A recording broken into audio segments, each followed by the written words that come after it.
Je suis aujourd'hui avec la directrice du musée d'art moderne Audrey Malraux, Annette Audiquet, et nous allons échanger sur l'exposition Le Vent, cela qui ne peut être peint dans le cadre d'un été au Havre. Bonjour. Bonjour. Donc pour commencer, l'exposition est donc dans le cadre d'un été au Havre. Pourquoi avoir choisi le thème du vent pour cette année ?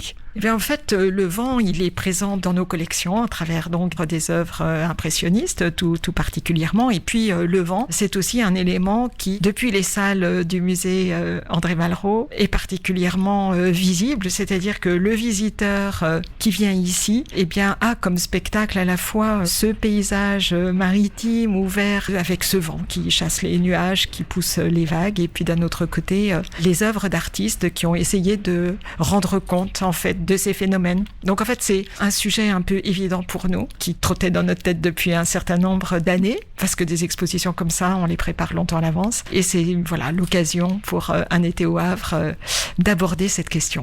Est-ce que le vent, c'est un sujet commun dans l'art selon vous ? Eh bien, en fait, c'est un vrai sujet. Et à la fois, le vent, il s'est introduit partout, tout simplement dès que les hommes ont commencé à représenter le monde, puisque un monde immobile, c'est un monde mort. Et le vent fait partie de cette sensation, de cette impression d'un paysage vivant. Simplement, ce que l'on essaye de montrer, c'est que le vent devient vraiment un vrai sujet. C'est-à-dire pas un sujet comme ça.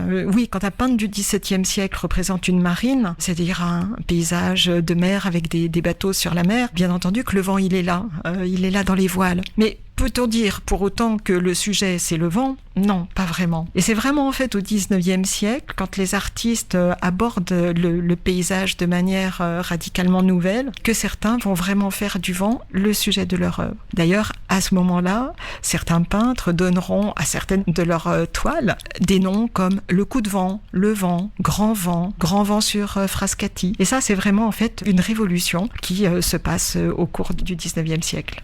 Et qui sont les différents artistes présentés au cours de cette exposition ? Alors, le propos de l'exposition, ça a été de raconter une histoire. C'est-à-dire comment les artistes, depuis qu'ils ont conscience effectivement que le vent est quelque chose qui ne peut pas être représenté, comment s'y sont-ils pris pour représenter le vent ? Et donc l'idée, en racontant cette histoire, c'était d'embrasser un large champ chronologique. Et la première œuvre de cette exposition, c'est une poterie du IVe siècle avant Jésus-Christ, qui représente donc une divinité ailée, un dieu, en train d'enlever une princesse. Parce qu'effectivement, la première représentation du vent, c'est tout simplement d'incarner le vent dans un personnage humain, de lui donner donc une forme humaine. Et puis, on va jusqu'au XXIe siècle avec des artistes tout jeunes. Le cadet de l'exposition a 36 ans et lui part en haute montagne, peindre dans la solitude les effets du vent dans un univers complètement minéral. Donc, on a 170 œuvres qui embrassent comme ça très largement toute cette période allant du IVe siècle avant Jésus-Christ à maintenant. Alors, bien entendu, on a des artistes très célèbres, Monet, bien entendu, mais aussi Victor Hugo, mais aussi Goya, mais aussi Turner, et puis des artistes connus comme Daumier ou des artistes beaucoup moins connus du grand public. Donc, que vous dire ? C'est une balade un peu poétique que l'on propose en fait aux visiteurs, et puis d'ailleurs, pas seulement de la grande peinture, ce sont aussi des dessins, ce sont aussi des photographies, ce sont aussi des vers, ce sont aussi des extraits de films. Vous verrez un extrait de film de Buster Keaton, vous verrez l'un des tout premiers films des Frères Lumière en 1895 quand on invente le cinéma. Bref, c'est une exposition avec des objets, des maquettes d'architecture et des tas de choses. La résumer, c'est un petit peu difficile et je crois simplement que j'aimerais vous donner envie de venir la voir. Donc vous nous en avez parlé un peu, mais on va pas seulement voir des tableaux pendant cette exposition. Non, parce que en fait, chaque artiste avec son médium va explorer un petit peu les potentiel de ce médium. Imaginons quand même que le vent, il n'est pas représentable. Comment représenter ce qui n'est pas représentable ? Donc en fait, chaque artiste va trouver une manière d'évoquer le vent. Le peintre va peut-être travailler la touche, une touche qui, au fil du temps, va s'allonger, va donner cette impression effectivement d'un mouvement. Mais un photographe procédera différemment. On a quelques photographies anciennes qui montrent comment le flou dans la photographie ancienne est peut-être non pas une maladresse, mais au contraire un artifice, pourrait-on dire, qui permet d'évoquer des choses qui sont en mouvement. La gravure, on a beaucoup de gravures dans cette exposition, des gravures en couleur, des gravures en noir et blanc, des gravures sur bois, des gravures sur métal, et on va le voir en fait, la représentation du vent avec de la pluie rend merveilleusement bien dans ce qu'on appelle des eaux fortes avec des espèces de tout petits traits. Il y a une maquette d'architecture, il y a une montgolfière, enfin une petite montgolfière, et il y a une toute petite miniature qui fait 8 cm sur 8 qui représente la première ascension en montgolfière de Blanchard. Donc oui, on passe d'une technique à l'autre, on passe d'une époque à l'autre, on passe d'un artiste à l'autre dans un parcours qu'on a voulu en fait non pas strictement chronologique, mais qui va jouer sur les clins d'œil, sur les affinités entre les œuvres. Des œuvres extrêmement variées, et je pense que le public y trouvera son compte. Et comment a été fait le choix de présenter ces œuvres au lieu de d'autres pour l'exposition ? Alors cette exposition, je l'ai faite avec une photographe et avec un critique d'art, c'est-à-dire que nous sommes 3 commissaires d'exposition. Un travail d'exposition, c'est effectivement d'abord un très très gros travail de documentation où l'on va chercher des tas d'images, des choses que j'ai en tête depuis une dizaine d'années. Donc en fait, quand on a un sujet comme ça qui nous paraît intéressant, au fur et à mesure des articles, des visites d'exposition, de choses qui nous passent entre les mains, on constitue un petit peu une documentation. Et puis ensuite, on met tout ça à plat et puis on crée des catégories plus, c'est-à-dire premier choix, second choix, troisième choix. Mais aussi, ça va être l'idée d'offrir un parcours, donc d'avoir quelque chose de cohérent. Donc le choix, c'est une chose. Après, une exposition, c'est ce qu'on va nous prêter. C'est-à-dire qu'entre l'exposition idéale que l'on a dans sa tête en étant toute notre documentation, toutes ces idées que l'on a bressées ensemble, ensuite il y a la réalité. C'est-à-dire qu'on va solliciter les prêts auprès des musées, des artistes, des galeries, des collectionneurs privés. Puis certains nous disent oui et certains nous disent non. Donc le résultat, c'est toujours plus ou moins éloigné de ce que l'on avait imaginé. Et de toute façon, quand les œuvres arrivent en vrai et qu'on les découvre, parce que certaines, on est allé les voir, mais d'autres en fait viennent de loin, ou certaines, on ne les connaît que par image. Et c'est toujours en fait une surprise. Le cheminement de l'exposition va peut-être s'en trouver un peu changé. Et c'est vrai que dans cette exposition, des découvertes, des surprises, inventent des choses qu'on n'avait pas tout à fait prévues initialement.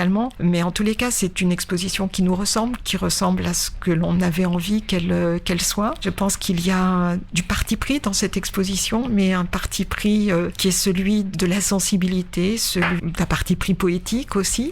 Et le plaisir que l'on a eu à faire cette exposition, on espère vraiment qu'il soit partagé par le public, parce qu'il y a un côté universel, bien entendu. Le vent, tout le monde est concerné par le vent, le petit vent, le vent agréable, le vent désagréable, le vent qui fait peur. Présentons cette exposition comme peut-être une balade. Est-ce que c'est important pour le MUMA d'être dans la programmation d'un été au Havre ? Oui, parce que c'est un moment, il y a un public, où il y a un public autre. Alors un public qui vient pas seulement du Havre, mais un public qui vient d'ailleurs, des touristes.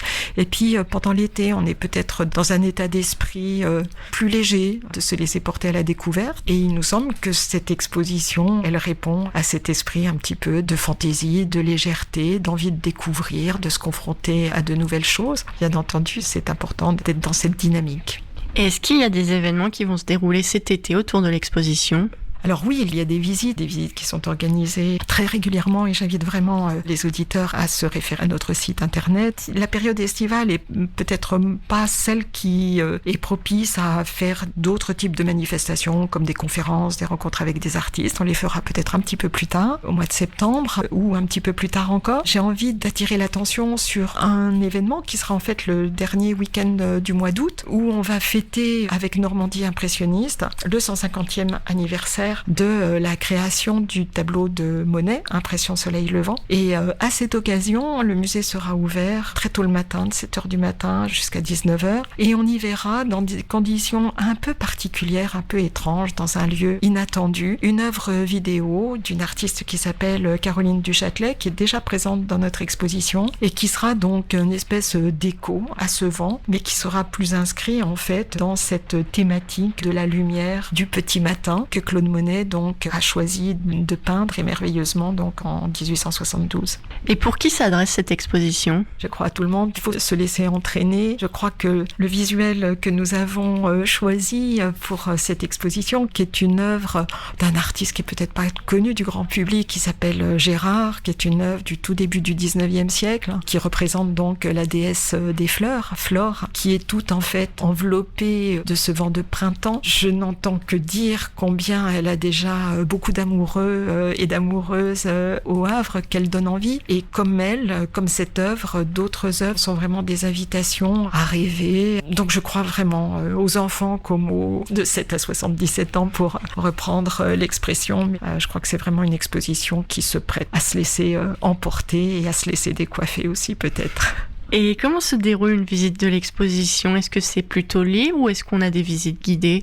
On peut tout faire, c'est-à-dire que si on est solitaire, qu'on aime voir une exposition ou les œuvres seul ou en famille, ne pas être pris par la main, on peut le faire, bien entendu. Et il y a tout à la fois, tout le long de l'exposition, des textes qui vous accompagnent, qui vous permettent de comprendre tout simplement ce qu'on a voulu dire, qui donnent des clés de compréhension. Mais il y a aussi, si on a envie d'être pris par la main, des visites qui sont organisées, des visites éclairs d'1 quart d'heure, des visites plus longues d'1 heure. Là encore, il faut venir se renseigner. Le site du musée donne toutes ces informations et ces rendez-vous. On peut avoir des visites très courtes avec quelques œuvres qui peuvent être comme une espèce de mise en bouche. Si vous avez du temps, prenez le temps et puis venez, revenez. De toute façon, on ne sort pas de cette exposition sans ensuite regarder le vent dans les feuillages, dans l'herbe, sur les personnes ou sur la mer de la même manière. Et pour terminer, on se doute bien que vous avez plein d'œuvres favorites, mais s'il y avait vraiment une œuvre que vous pouviez nous en parler un petit peu plus, que vous considérez comme incroyable, ce serait laquelle ? Alors là, c'est terrible parce qu'en fait, on en a vraiment beaucoup. Oh, si j'avais le droit à 3 peut-être, allez. Alors il y a une petite œuvre qui fait 8 cm sur 8, qui est une œuvre d'un artiste, un graveur du XVIIe siècle, qui s'appelle Jacques Callot et qui représente en fait petite touffe d'herbe avec un vent qui souffle. Alors un vent, il est personnifié par un petit visage avec des joues gonflées. Et se dire que cette chose toute simple en fait d'un vent dans une touffe d'herbe a pu émouvoir quelqu'un du XVIIe siècle est quelque chose qui est fantastique. De se dire qu'on éprouve les mêmes ravissements. Donc ça, c'est tout petit et c'est absolument merveilleux. Il y a une œuvre que j'aime énormément qui s'appelle Le Pont des Saints-Pères. C'est une œuvre de Anquetin. Anquetin est un artiste de la période de Van Gogh, en fait, de ces artistes qui ont été très influencés par la découverte de l'art japonais. Et c'est une œuvre absolument incroyable où on voit en fait une dame sur un pont avec son espèce d'écharpe qui s'enroule comme ça dans le vent. Il y a 2 chevaux qui viennent à elle, qui ont des crinières face au vent, plein dans une espèce de bourrasque incroyable. Puis il y a un superbe cadeau du musée d'Orsay, les peupliers de Claude Monet, et de voir en fait comment un artiste avec ses pinceaux devant ce spectacle tout simplement de peupliers dans le vent. C'est un paysage de rien du tout, c'est ces paysages du quotidien que l'on côtoie et nous donne une telle impression. On entend les bruits, on sent si le vent est frais, si le vent est doux, on sent que là le temps est en train de changer et de se dire qu'il y a des artistes tellement sensibles que avec un pinceau, quelques coups de brosse et de peinture nous donnent un tel sentiment de réalité, le souvenir de ressenti que l'on a. C'est quelque chose de merveilleux. C'est une question piège parce que, bien entendu, il y en a d'autres, mais celle-ci, c'est vrai, j'étais particulièrement contente d'obtenir leur prêt et de pouvoir partager le plaisir de les voir avec le public.